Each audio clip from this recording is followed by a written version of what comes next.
In Liverpool tonight, they're already queuing for the pub, knowing soon it won't be one in, one out, but nobody in at all. Next week, tougher measures are expected to close thousands of them. Today, mayors across the north warned it's the financial support that's too restrictive. So the government really can't do COVID lockdown for the Liverpool City region and the north on the cheap. It needs to be a similar sort of package than the government thought was right to implement back in March. To accept the Chancellor's package as outlined yesterday would be to surrender our residents to hardship in the run-up to Christmas and our businesses to potential failure or collapse. And we are not prepared to do that.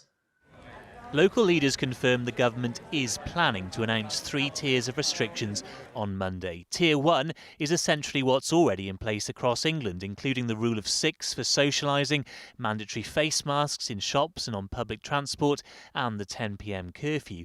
Tier 2 will likely mean further restrictions on socialising in homes and gardens.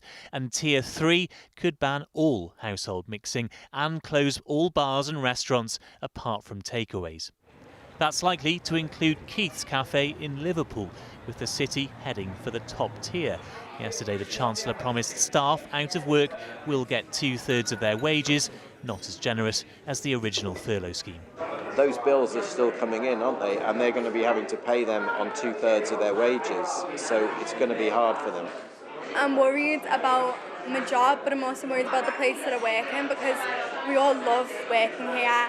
And some argue they still could. Today, doctors called for tighter national rules on wearing masks and social distancing to avoid local lockdowns.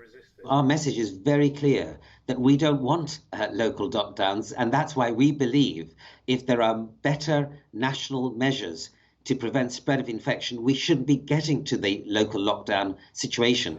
But for the likes of Liverpool, it looks too late. The government seems certain to tighten restrictions. The question's whether it'll loosen the purse strings.